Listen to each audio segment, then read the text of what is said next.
Hey, I'm Alex Southey, and you are once again listening to Your Worst Song. This time, as you can see by the title, we have Beams, specifically Anna, one of the main, if not the main, uh, driving creative forces of the band. They're Toronto based, although uh, weirdly for a long time I thought of them as Ottawa based because at one point we were going to play a show together in Ottawa, and I'm disorganized. So, anyway. It was a great conversation with Anna. We talked all the way about her being 9 months pregnant and in the middle of creating and writing an album, as well as pretty roving conversation about touring and the creative process and how you can balance being an artist as well as somebody who needs a day job, or like most of us need a day job to have the briefest of spare time to do what we really like. So please enjoy.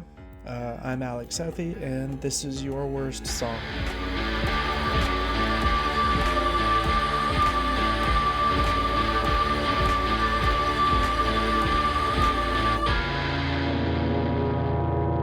Kind of cleaning the house after a busy week and also relaxing a bit, so that's nice. What does relaxing look like to you then? Um, well, like at one point I was tidying the apartment and I decided it would feel nice to have a bath. Okay, you're a bath person. Yeah, I'm definitely a bath person, although I take up a lot more space in the bath now and um it's a little less comfortable. Yeah, okay, I can see that. Yeah. Okay, Yeah. nice. And So yeah, what? just taking breaks to do yoga and like practice vocal exercises and stuff. Wow, it sounds like you're very disciplined. I'm envious of that. Yeah, that is one thing that I think I am.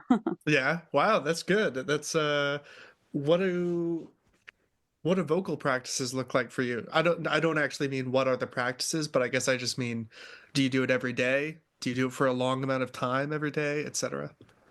I try to do just a bit every day. Um, Over the pandemic, I started to work through some vocal strain issues, I guess, with one of my friends down in Cincinnati. We started working over Skype, Okay. and um, together we found that like touching base with a lesson like once every week or every 2 weeks, coupled with about like 10 minutes of like focused vocal therapy exercises every day really got me to a much freer and easier place. Wow. Hmm. That's awesome. How did the strain happen? Just too much in general, too much use? I think so, yeah. When you talk and sing too much without like proper support, over time you can just kind of uh, yeah, strain your vocal folds and stuff like that, and it can lead to more injury. But luckily, I went and got my vocal folds scoped, which is not a pleasant Whoa. experience. Yeah, no, it doesn't sound like it either. Yeah, they basically stick a camera up your nose and down your throat to see if you've got any like vocal nodes or anything happening. Hmm. And we were able to confirm that it was just kind of like technique based strain and mental blocks and yeah, lack of technique. So we've just been working on that and it feels good. That's a very admirable response to an issue like that. I'd probably be like, "Oh, my throat hurts. I'll sleep it off for the next 2 months, and then maybe it goes away, but then it worsens actually gradually." You know what I mean? Uh, no, Yeah. that's very smart. I mean, I noticed it was just making singing like much less fun. Yeah. And it was kind of creeping on actually over the course of a few years. Hmm. So I actually had my own kind of like little Instagram live show during COVID, as many of us did. Yeah. And when I had my friend on as a guest, she started talking about these issues that she had gone through and worked through. And I messaged her after, like, "Can you help me with that?" Her name's Kate Wakefield, by the way, for Okay, nice anyone shout out. listening. Yeah, yeah. Okay, well that's good to know. Okay, that's a nice shout out just in case people I feel like that's probably something a lot of people ignore. So good to talk about it. Mhm. Uh do you have any major plans before the end of the year musically? I pretty much,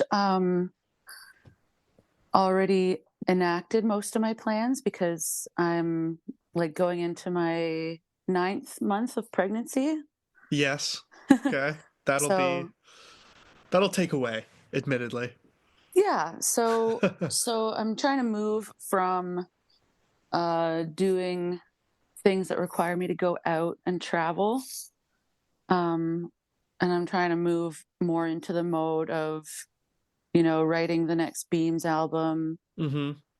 um, working on a collaboration that I'm doing with our producer, and just kind Cool. of like having a couple of balls rolling Yes. where we would kind of want to have the time off of touring anyway. Mm-hmm.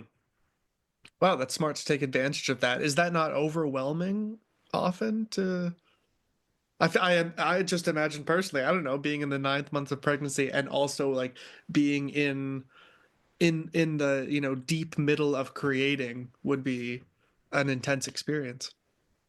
Yeah, well, I'm an intense person, I think that I could say. Okay, okay. And I've been doing this for so long that it's just part of my daily life, I guess, figuring out like what angle I can work from. Mm. So how long is that exactly? Like how long have you been doing music, would you say? I mean, well, I started my first band when I was 15, but I was in pretty much every like school band that I could be in from the time I started public school. Okay. So so I like having something to work on. But yeah, all of the touring on top of working full time Mm-hmm. is can be pretty like exhausting and Yeah. lead to burnout Yeah. anyway. So So then it's been nice then to just stop and focus on other than the pregnancy, writing. yeah, yeah. What's the writing process look like? Does it only you or is it like from a band perspective where you all get in a room? Yeah, well, it's been kind of like a drawn out process for Beams, because we have been going on the road so much, and I've been going on the road with Ace of Wands, and we Mm-hmm. all work and stuff like that. Also shout out to Ace of Wands. Great band. Yeah, Yeah. thank you. Yeah, It all feeds into my experience of life in a very positive way. yeah. But yeah, so I write the songs by myself, and then usually we come together. I would say like we usually write bass and drums first to get a structure, Mm. and then start kind of like inviting all the other layers in. We did do like a little writing retreat last year, I think Oh last wow. February. And we got most of the songs to kind of like a workable place. And then we just haven't had time to work since then. We've been like sneaking a few of them into our live sets to kind of try to capture some of the energy, Mm-hmm. um, and let the songs kind of like transform the way that they tend to live. And most of the time, like we'll start recording and then start playing the songs live and be like, oh, this song is kind of something different now. It would be kind of cool if we had a version like that. Mm. That's a cool way to write. So you sort of yeah. You use that as a barometer and then that live version almost becomes your North Star for the recorded version. Is that right? Yeah, Wow. yeah. What does the retreat look like? Tell me about that. We went to our friend Diana's cottage for like a long weekend or something, maybe a couple nights. Mm-hmm. Um, and we just set up all of our instruments and like a rudimentary like two microphone recording setup, and I was just like, it doesn't have to be perfect, but let's just like jam on these songs and see what Hmm. we can come up with and learn their structures. Because with such busy lives and like our normal rehearsal time would often be dedicated to figuring out sets and stuff like that. Hmm. Hmm. Um, we figured just kind of like getting away from other distractions and having like a focused zone to be in for the weekend would be a more productive thing. So you'd already shown the band the the skeletons of the song, let's say, or the basics Hmm. of the song, and then they what had them in their email, or they'd listened to them at least a few times prior to going, or was it like a real fresh, here they are now, I'll teach you on the afternoon of the first day? Yeah. No, they had like the skeleton sort of demos, Okay. but I think it's hard for people other than myself to imagine like what the songs are going to be like Sure. if it's just me and my acoustic guitar sending a demo. Yeah. It's like, oh, this one's going to be like a rocker. It's not Right. obvious. But then will you send like context like that? Like this is meant to be a rock song and they write towards that? I haven't been good at that in the past because I usually think that my train of thought is like the obvious one. I don't Mm. think that's true though. But in thinking that you'd rather not tell them anything so they come at it from a contextless perspective and then it's interesting to see what they write and you edit it that way? Well, that would be a generous way of looking at it, but mostly it's just a blind spot of mine. Okay, I see. Well, that's the silver lining of the blind spot, let's say. Hmm. Uh, uh, this might be specific for for some listeners, but honestly, I'm not a gear person or a recording engineer type of person at all. So I'm curious, even what that simple two mic setup looked like on that retreat. Like to me, hearing that and having no background in it, I would assume maybe you could either do it two ways. One mic is for the singer, and then the other mic is just pointed kind of in the middle of the room at everyone else. Or alternatively, maybe one is at the drums and then one is at the group the rest of the people. I don't know. Yeah, I'm trying What to was it like? remember. Um, yeah, Mike set that up, but what I think we ended up doing because yeah, we brought a PA for the vocals. Mm-hmm. So I think we just kind of set them up on opposite sides of the room. One was kind of close to the PA and the amps, and one was kind of closer to the drums. Right. Okay. So, yeah, very limited mixing capabilities, but at least some opportunity Yeah. to Emphasize focus it. in. Yeah. Yeah. Exactly. No, that makes sense. And so Hmm. you by the end of that weekend had finished much of the songs, Hmm. including their arrangements. Yeah. Do you ever add things that aren't being played or like not organically, but you know what I mean? Like how much filler happens uh in arranging, not filler, that's totally the wrong word. I guess what I mean yeah, I guess what I mean is it I You feel mean like you could go ahead. like ornamentation or like instruments that aren't being played at the same time or whatever? I guess I mean the latter. Yeah. Right. Yeah, cuz some people might be worried that like that stuff will be missed live or it'll be hard to recreate.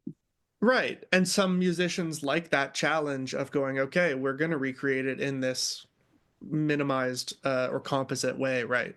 I like that personally, but yeah, Hmm. how do you write with that in mind? How do you record with that in mind is maybe a better question. Yeah. So, I usually try to write songs that kind of stand up by themselves, even if it's just me playing them. Mm-hmm. Sometimes I make exceptions, like especially knowing what the band can sound like. we're like, okay, this sounds kind of empty and weird by myself, but I know that once we arrange it, it's going to be really fun if I kind of groove like this way for a while. Hmm. Um, so I try to write at least songs that can stand up with minimal arrangements Right. so that anything that we add on top is kind of just gravy, like Hmm. extra percussion or um, Something ambient or atmospheric or something like that. like we often have Lee from Ace of Wands record Hmm. violin on our Hmm. songs. Like she's on half of the most recent record and she's on a few of the songs on the record before that. And it's amazing when she can play with us, but it's not really a given. So I just look at it as like it's a treat when those parts can be there, but when they're not, other parts of the songs are just kind of highlighted Yeah. in different ways. Yeah. Okay. Hmm. Yeah, that makes sense. Yeah, When did Beam start? we started in 2011. Okay. Damn. I feel like a lot of the people that I talk to either started the project I'm speaking to them about around the pandemic or just before it, Mm. or or they started their band just before it. So it's interesting. So from 2011 to now, uh, that's I imagine a lot of evolutions have happened within the band. Not necessarily members wise, but just like even just thought wise about what you want or where to go. Yeah, like at the beginning, um, like something that I really liked to do was go to the Dakota, Hmm. and they would have like a lot of country music there. And I don't know, that was just kind of a moment where um, like drinking a ton and dancing around to lively country music was really fun. And so the songs that I was writing kind of fell more into like that vein. Hmm. Um, and I've always really liked kind of uh, the down to earth nature of country music, and Yeah, also just like the way that it can be like so unabashedly sad and yet still be like sort of upbeat somehow. that's true. So I would write these songs and then that were kind of like strange and sad, and then that when the band would get behind them they would be kind of like these more danceable, drinkable things. Um but then I don't know, it just kind of like, well, I got out of that phase. I joined Ace of Wands. Before that, I joined Heather's band, the Fern Tips, Hmm. and I started playing lead guitar in that. And then I don't know, I just kind of guitar was kind of my first instrument, so I just started getting back into that away from banjo, and it just kind of naturally gravitated to us having like a heavier, more guitar focused sound. Hmm. Okay. So, So if I'm obviously generalizing here, if danceable and drinkable were traits of the beginning era of Beams, how what are two, you know, actions or adjectives you would throw at this where Beams is now? I would say like doing a bunch of psychedelics and standing and watching us would be the vibe now. Okay, fantastic. Not Uh, saying that I would do that, no, no. no, of course not. That's great. Okay, I like did you foresee that direction coming, or have you always been sort of head down in what you're doing at the moment and not necessarily looking forward, and one day you look up and you happen to be more focused on these things rather than those things? I mean, we were always like a little bit more arty Mhm. than like the traditional country Yeah. scene. And I've always liked kind of like heavier guitar based music. So I figured we would probably end up more on that side of things eventually. And I mean, if somebody sits down and listens to our recordings in the order that they came out, I think it's pretty clear to see. The progression. Yeah, Hmm. Huh. That's always but it's interesting. not planned in a way. No, I got it. I gotcha. Mhm. Well, I have one last question before I start the main questions. What does Beams refer to? What is the band name Oh, in that? yeah. Um, it refers to structural beams, kind of, Hmm. providing support. Ah. Wow. Okay. That's so funny. That's not what I imagined. So that's so interesting to hear. Yeah. I like. For some reason, I thought like headlight beams or Well, we like, we like spending time on the road, so that would Mhm. make sense. But yeah, like, some people in the band had already known each other for more than a decade when by the time I moved to the city, Mhm. and so, um, we were already kind of like a support network for each other. I like that. Yeah, That's cool. Okay. so Wow. Well, somewhat speaking of you talking about how much you like being on the road or how often you're on the road. The first question I usually ask is, what is your favorite live gig memory? oh, yeah.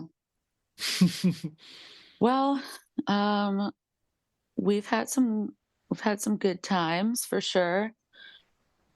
One of my I mean, the show that we just had at the Baby G with, Phenome and Meg Elsier, Mm-hmm. was really lovely. Um, just good vibes all around. Like, it was nice to see Phenome. Mm-hmm. We've been friends with them for a while, but they live in Chicago and they tour a lot, so I don't get to see them very often. So it's just pretty much like good vibes from the moment we walked into sound check, you Wow. know? How did you meet them initially if they're not from the area? Just touring? Yeah. Yeah. I don't remember specifically how. And then it was an early set that we played, and the room was packed for, the beginning of our set, which is awesome. That's not always the way it goes. Oh yeah. Rarely, I'd argue. At least for general musicians. I don't mean you guys. Yeah, yeah. Well, our crowd is perhaps getting more into the want to see a show at 8 o'clock, you know, On demographic mushrooms. anyway. Yes. Yeah, it's an interesting cross section. Um, I don't know. It was just such a beautiful show, but that wasn't really like on the road per se. Oh, it doesn't need to be. It can be a Toronto show. Yeah, it was a beautiful Toronto show. The sound was great, possibly the best sound we've had at the Baby G. Oh wow. So Damn. shout out to Krista in Yeah. that. I love the Baby G. Baby G is a great spot. Hmm. It's where I used to go most regularly when I lived where I did in Toronto. Nice. It was nearby. Yeah, yeah. Um so well, I want to talk more about what good vibes mean to you. I know that's purposefully vague, I guess, probably, or whatever, but uh I guess I just mean other than okay, seeing old friends makes sense, sounds good, makes sense. The crowd was, already showing up early, that's good. But I'm curious, like, what are the things you say to each other after a good gig about that specifically? Like, do you think if I asked other members of Beams, they'd also point to that show? Hmm. Well, it's hard to say because it's so subjective. Everybody Yeah. has their own like mental state that they bring to show. Um, but I think, you know, we would say things like good show to each other. Okay. Okay. Maybe my question isn't Nice work.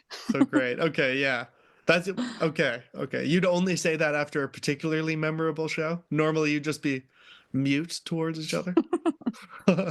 uh no, maybe that's something that we would usually say is like nice work, good show. But not the most expressive, I suppose. I think it's partially my fault. I maybe asked too mundane of a question potentially. It's like, how do you say hello to people? It's like there's only so many things you can say. Um, well, I'm curious where else you like to play in Toronto. Baby G. What else? Um, oh, I do enjoy playing at the Monarch. Yeah, I feel like from an audience perspective, you kind of have to get pretty close to the stage to see anything, in the Monarch. Yeah. but it feels quite home-like. Mm-hmm. Um, we had a good time playing the Garrison, the Yeah. Big G. The big G, exactly. The G. Yeah, when we had our album release. Mm, I used to really like playing the Horseshoe, but it's kind of fallen apart, and the owner Yeah. came out as such Yeah. a Yeah. douchebag. Yeah. Exactly. So Yeah, that's that's sort of. kind of done for us. But yeah. Yeah. Yeah, its reputation has continued to, or not continued to, but stumbled so much from that. I find I don't see a lot of local action there necessarily, at least compared to what it was. Yeah, and Yeah. even leading up to that, like I think the community within there was falling apart. Like they started having more turnover with sound people, and Oh, is that so? I didn't know. they lost. Oh, there was that really awesome security guard who I forget his name, but I don't know. It's just the scene around there kind of started Gotcha. faltering. Yeah. Fair enough. Well, I mean, maybe that can lead us into the second question, official question, which is, what's your worst gig memory? Oh yeah, I was trying to think about this. Like we've played we've played a lot of gigs where the sound was maybe weird, or maybe not very many people showed up, or maybe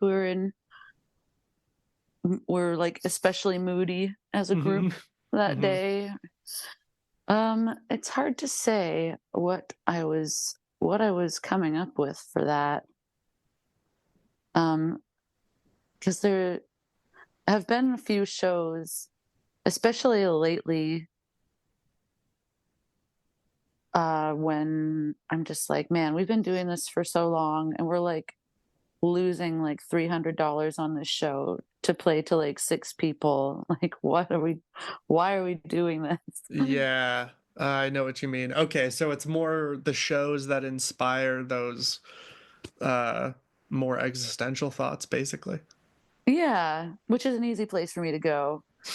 Um, but I feel like I have had an answer for that before, but on the upside, there aren't really that many that are calamitous. And even if something ridiculous happens, like, we find a hole in the gas tank or something, it always ends up being kind of like memorable in an interesting way. Sure. Yeah, that's probably a healthy way to get past it as well. I think we had maybe I can reach back and remember a show we had in Hamilton at the Hmm. Casbah when Hmm. there was no support booked for us, and we didn't know, so we didn't have a Oh, chance to fix that for ourselves. And I think, yeah, literally the only person that was there was the sound person and the oh my bartender. God. Yeah, those are tough. Those are Yeah. tough.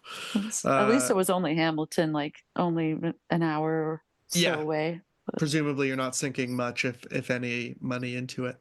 mhm. Yeah. Okay. Okay. Well, good. At least you can make something out of, the worst gigs. It's probably a good sign that nothing immediately jumped out to you when I asked that question, because some people certainly have a story ready to go in their back pocket. Uh, Like, have you seen Green Room? yes, I Like, if actually you have just a rewatched that a few days ago. we have no stories like that. Okay. Although that's a very good thing. Uh, That did remind me, though, something that I ask sometimes, which is, I mean, you've toured a decent amount, you've seen a lot of venues and stuff. Uh, do any green rooms stand out? Oh Any yeah. any venues or cities with green rooms that stand out? Yeah, some people really put a lot of effort into that Yeah. hospitality side of things. Um, I can think of a couple that I've been to recently. the Hideout in Chicago Cool. Okay. has an upstairs green room that has like a kettle and a fridge and laundry and a bathroom. Damn. Yeah. Yeah, it's really great. And it also has a throne that was made for Mavis Staples. Whoa. Damn. Yeah, I she mean, had that's put a. Go ahead. she put a on her rider that she wanted a throne, but so they built this like beautiful chair for her with her name on it and stuff, and she got to the venue and she was like, "I meant a drum throne. This is Uh, very nice, but all I need is a that's stool." hilarious. Well, hey, that's a testament to how legendary she already was at the time. Yeah. Whenever that story happened. That's Cactus Club in Milwaukee also has a beautiful apartment that they actually rent out as a place for bands to stay if they're on mm, tour, but all the bands can use it as their green room, like, during the show or before the show. that's awesome. Hmm. Wow. Any weird that stick out, even if they're bad? Like one that sticks out to me, which I guess I don't consider bad, but it sticks out to me because it's different, and I like it. I'm prefacing a lot. Is the Monarch Tavern one, where Oh, I it's wouldn't. more just it's Yeah. like a blanket that they bring around, but then the corner is nicely, cozily designed, decorated. Yeah, that's a helpful little nook to stash your things, A nook, exactly. hide for a moment. Yeah, I'm a fan personally. Yeah. Um, we well, sometimes it's a little weird when they're not quite that well thought out. Like uh I played with Ace of Wands at Bridgeworks in Hamilton, Yeah. and it was a bit weird. Like, um, there was one way that you could get to the green room kind of quickly, but we weren't allowed to cut through the curtain that way. We had to walk around the curtain and cut through like a different way. Or like Okay. there was a lot of tea available in the green room, but we weren't allowed to like have any hot water. What? So I I think you were feel in a social experiment, actually. I don't think that was a gig.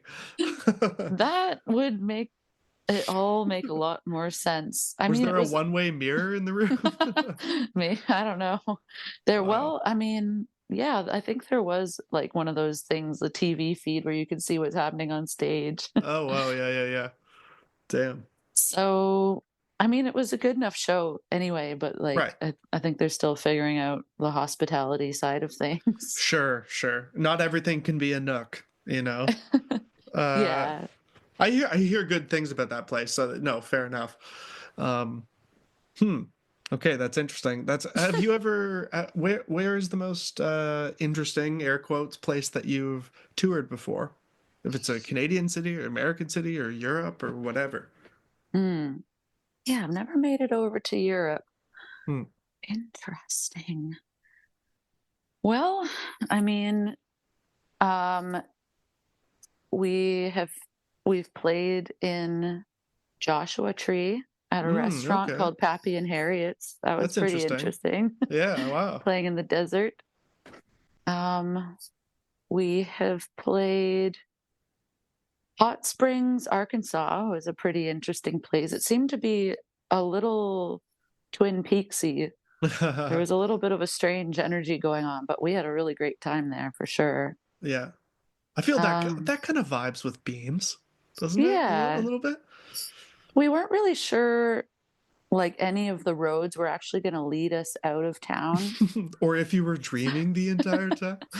Yeah, like people just kind of appear and but or there's like this really great kind of, I guess it might be like an anarchist co-op sort of space. We've Okay. played in Massachusetts, called Distant Castle. That's It's a cool just like, name. yeah, it's like one of those houses that has been shared by multiple artists for decades, and it's just got such a beautiful, creative, dusty vibe. It's Hmm. really fun. It's on a really intense hill. Oh, and the power went out when we played there, so that was an interesting wrinkle. it came on in time for us to play, but there were a couple hours before the show where everyone kind of dispersed and was wandering around in the dark. Totally. That's I love the idea of that. And again, I'm stuck on the name. Distant Castle, is that right? Yeah, That's awesome. it's really, really cool Um, place. you said or you alluded to earlier in the conversation, I think, about day jobs, about work and that kind of thing. Hmm. So, can I ask what your day job is? Yeah, I can I'm also edit this out, like whatever. uh I try to, find work that lies in line with my values when I can. Um Well, that's actually exactly why I'm asking. Because you seem so refreshingly to walk the artistic walk, let's say. For people listening, I'm doing a lot of arm movements to try and make up for the lack of clarity in what I'm saying. Uh, so I'm so curious how you land on that. Like, how do you do this balance, or this walk? It seems constantly changing and therefore impossible to get footing. um so I'm an arborist, and I work as a consulting arborist now for the Mm-hmm. last few years. And so I Arborist get is trees, is that right? yeah, Okay, yeah, yeah. yeah. Yeah, so I used to like climb trees and prune them and sometimes plant them and sometimes spray them and fertilize them. Mm-hmm. Now I mostly look at them and write about them. Okay, Sometimes I climb up to get a better look. Not sure. right now, but in general. Yeah. So working from home and being able to work remotely from the road helps me be able to tour more, because Yeah, obviously right. if I'm going to be in the van for like 6 hours, I can easily have a laptop open and be working on a report. Yeah. Um, the other thing I find is that the whole trying to make myself visible in the music industry challenge is extremely demoralizing and not something I really actually wanted to get into in the beginning, but I seem to have found myself doing it for a long time. Yeah. So I just have to have something that's almost completely unrelated Hmm. to balance it out. And I've like always felt very at home with trees and in nature. So I like to I'm really grateful that my part of my job is getting to go outside and breathe air and look at trees and hear the birds. And It must be very peaceful and sort of or not refreshing. I guess I mean almost reinvigorating in a way, especially if you've been away or working too long or something, musically. Uh, yeah, it's nice to just, get to walk around a park and get paid to look at trees and think about them. I mean, sometimes it's not like that romantic. It's just like how many sure. trees need to get removed so this rich person can build a pool or whatever. Yes. Yeah. But but it gets me outside and it gets me out of my head. And So, away from music, like, is that's part of the benefit, right? It's distinctly different, you were yeah. saying. Yeah, that's so interesting. That's very smart. You found a job that like schedule and proximity wise works for music, but mentally is completely separate. That's you hit the sweet spot with that one, I think. Oh yeah. I thank my lucky stars all the time. Did you go to school for it? I did, yeah. Oh, It wow. took me a while to get I went to U of T Mm-hmm. for forest conservation science, but that didn't really make me like employable in any way. Okay. So I was just working in bars and at cafes, and I actually ended up working in guitar repairs at Long and McQuaid. Oh, yeah. But then I found like a more hands-on skills training program at Humber that was like subsidized by the government, Oh, wow. the Career Foundation. Uh, yeah, so learning how to use a chainsaw and getting a placement in a co-op is kind of what got me started actually in the Hmm. field. Cool. Wow. Mhm. Well, yeah, I just wanted to ask about that. Um, That's cool that you're satisfied with the balance at the moment. I think a lot of people search for that. And yes, this is me basically just projecting my life onto yours for the last 40 minutes. No, no, that's fine.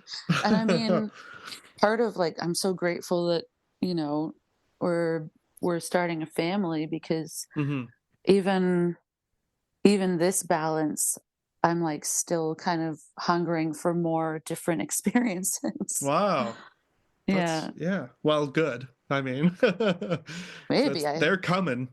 well, So, yeah, yeah, yeah. either way. Exactly. Well, let's get back to Beams. I want to talk about what you think Beams' best song is. Publicly available. Like obviously you're in the middle of working on what I imagine are great songs, but Oh, I was just imagining this secret song that we only play in rehearsal. It's our yeah. favorite song. No one ever can hear it. Um, yeah, we've done a number of things that I'm quite proud of. It would probably be a tie between Sweet Tea from our Hmm. album last year. Hmm. Wait, 2021. Oh, damn. Um, or it would be AWIL from what we released this May, Hmm. So Requiem why for a those two? Planet. Why did you came up with those fairly quickly? So why? They're just I think they're kind of like short, uplifting songs with good hooks. They're fun to play. And The latter things make sense to me just as a musician answering the question, but I'm curious if the first things that you said were what, short and uplifting. Are those qualities that you consistently think are in the best music, or you know what I mean? You see why that implies that? right. I think that it's I think when I say that, I mean I consider them to be well crafted, Mm, thoughtfully mm, crafted. yeah. Um, because there are great songs that are much longer than that. Definitely, like I grew up on classic rock, so there are a Yeah, lot right. in that era for Indulgent sure. 6 or 7 minute stuff, you know?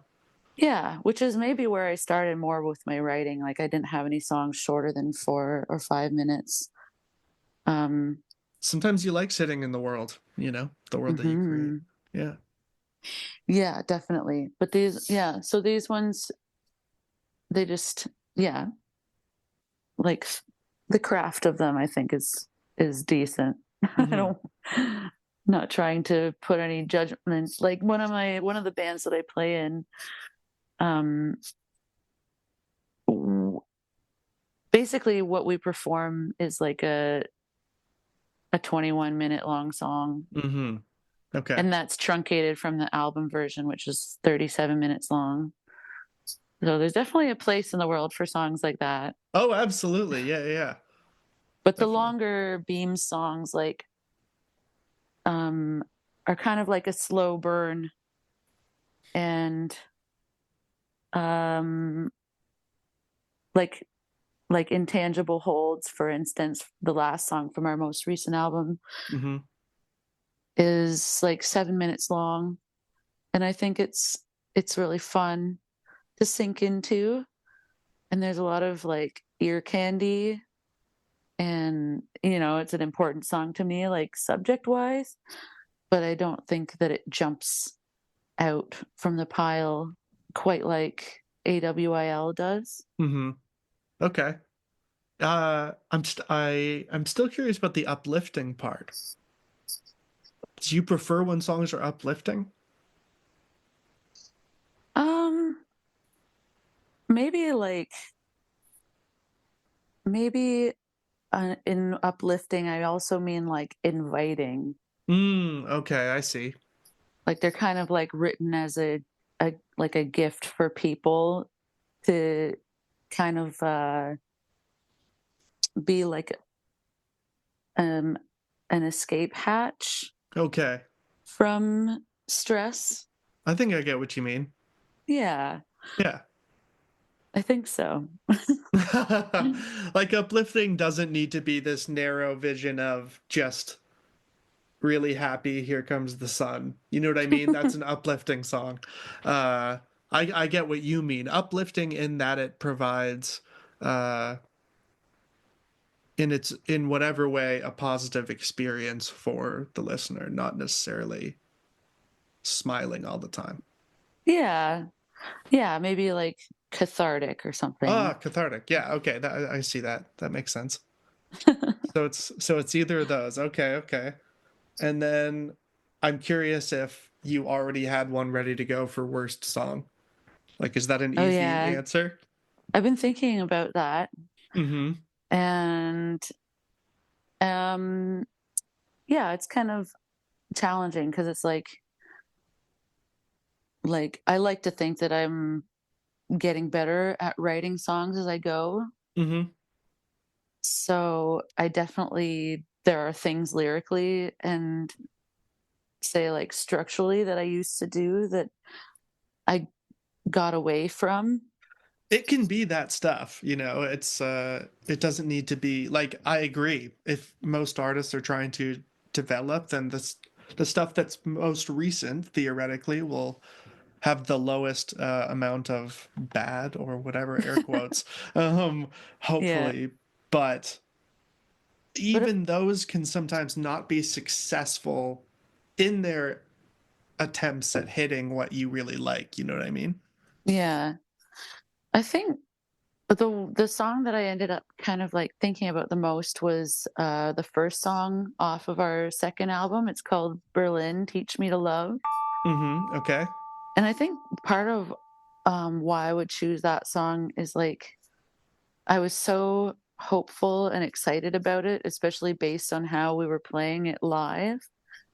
And I just thought that it was going to be like an amazing song recorded and that it was really going to grab listeners and like help propel us to maybe Greater things. another level. Yeah, yeah. um, but when I listened to it, just where we ended up getting to with the mix and the way that we did it, um, it just kind of sounds to me like it's being played in a bathroom or something. And it's so disappointing to me. And Oh, that damn. and that album overall like didn't really do very much for us, I don't think. Um well, except for and I was like going down like a mental spiral at the time. So I suppose the disappointment from that album thrust us into a place where we had to ask some hard questions and that, was the catalyst for us growing as a band, but like so in the end it was good, but that song represents to me just like dashed hopes. Okay, well then it serves as a good answer at the very least to my question. Yeah. Uh, would you mind talking more about that time? Just because I'm curious what that looks like of rebuilding your expectations after they haven't been met by the reception to your album. Like, uh, I find can't it sometimes be a losing battle to expect things, even though it's a weird thing. It's like you want to expect things from what you're putting out to the world because you are playing this game with the audience. But on the other hand, probably an experience will never meet your expectations exactly as how you imagine them before they happen. So is it a weird failing game, you know? Do you I basically I'm surprised to hear that you are so aware of what can and cannot help your trajectory. Well, I'll Or never not know. surprised to sorry, not surprised to find you're aware of it because I imagine you'd be aware of it, but that you care. That's more what I mean. Oh yeah. Mm, well, um I think that as like okay, as like the writer of those songs, uh I don't feel like people really received them in the way that I envisioned them. Mm-hmm. Um, I thought that they were pretty epic like cool textured songs like that rode this interesting line between rock and something else. And I just have never really felt like anyone really got it. So I think like I don't think that there is anything like concrete that I really could have expected from numbers and things like that. Right.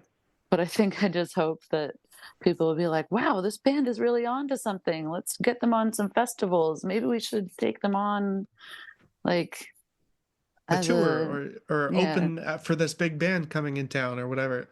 So what is that actually um so that didn't happen. no, That's what I can surmise.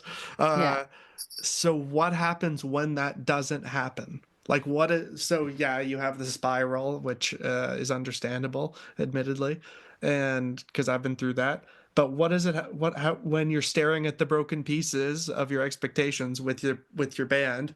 How do you all get back on the horse? Yeah.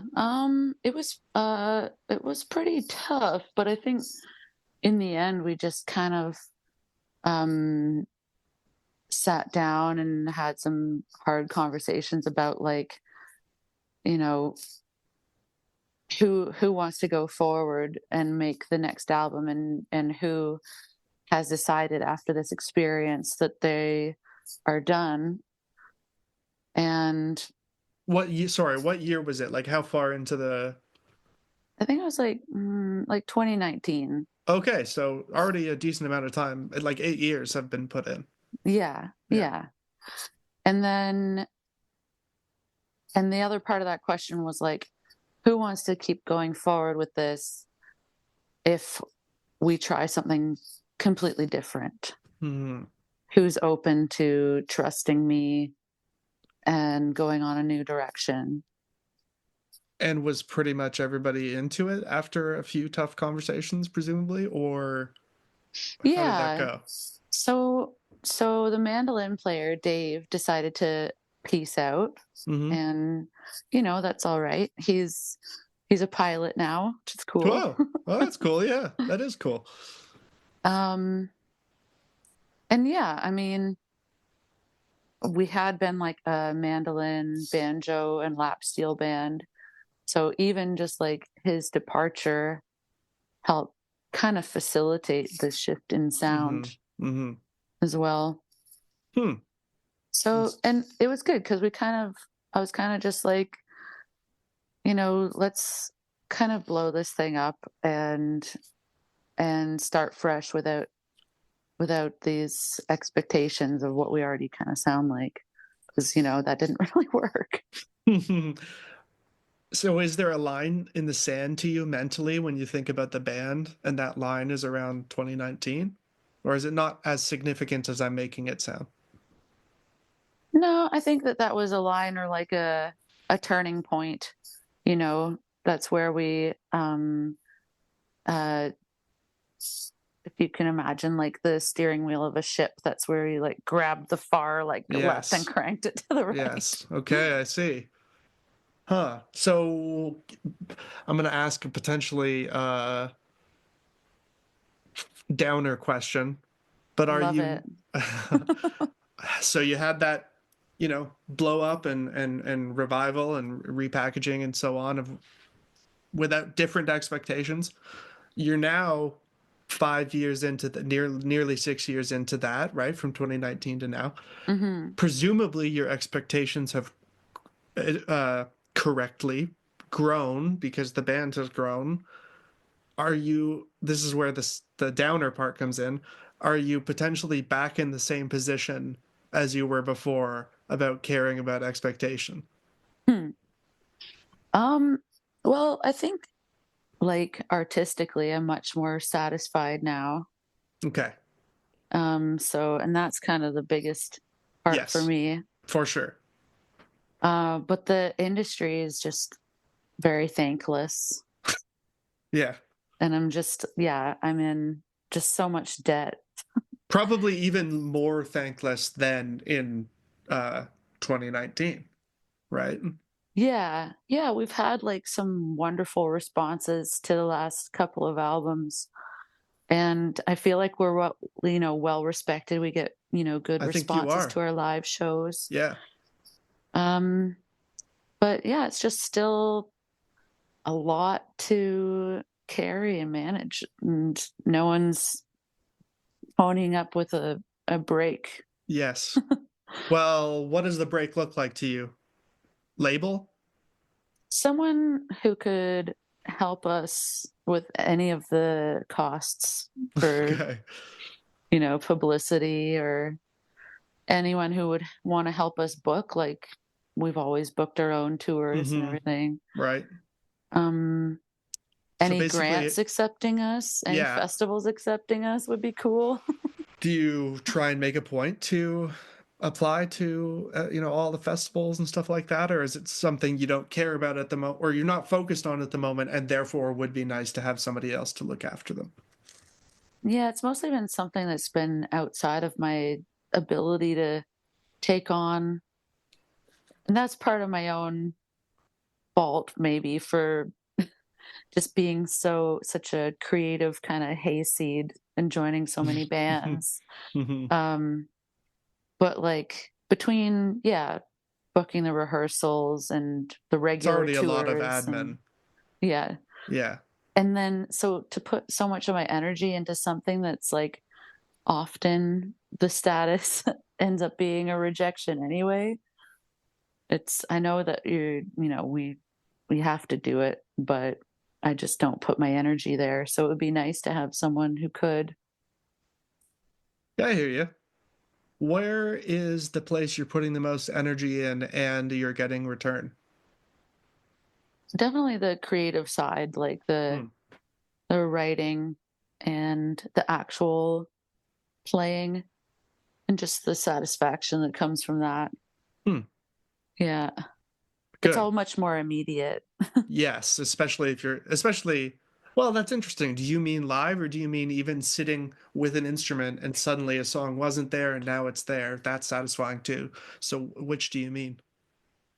Um, maybe maybe it's more the latter.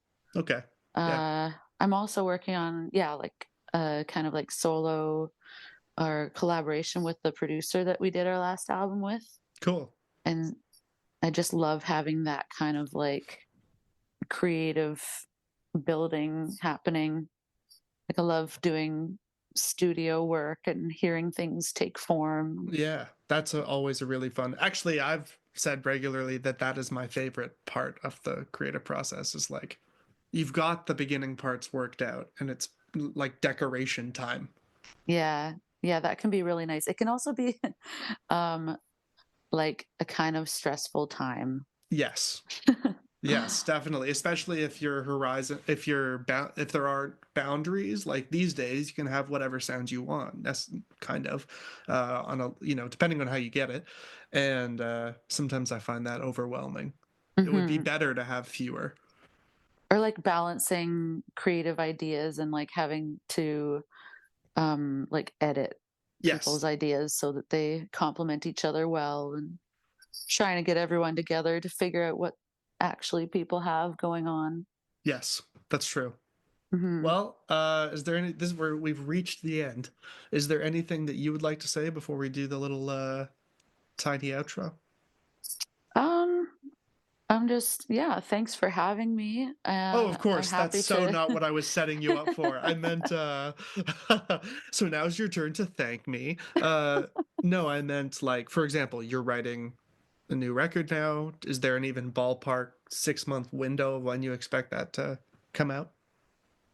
Um, I would think that the new Beams album will probably be a 2026 venture, but I Hmm. just hope that, people don't forget about us.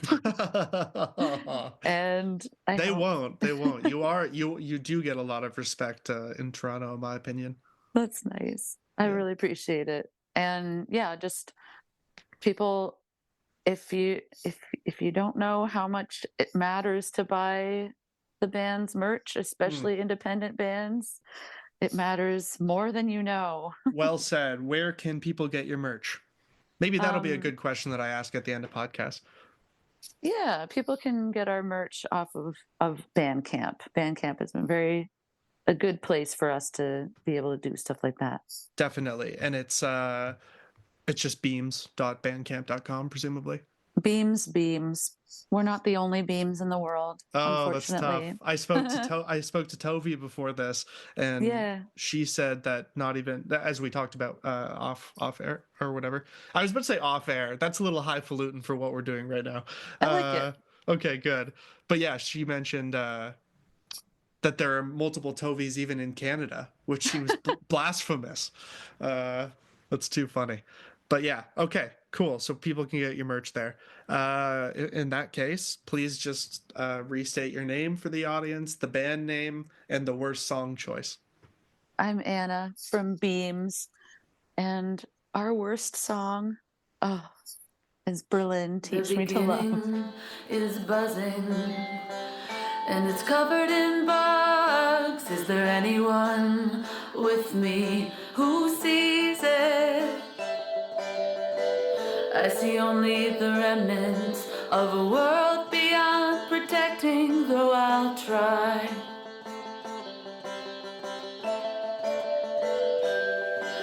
The consequences of obsession, the consequences of compulsion, the consequences of separation, the consequences of consequence.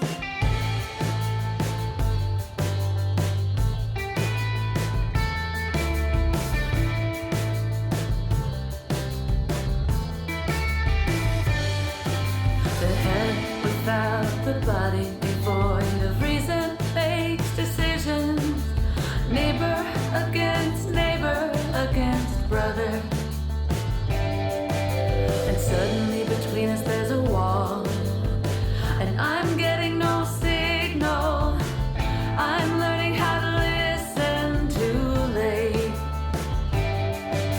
The consequences of obsession, the consequences of compulsion, the consequences of separation.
Let me feel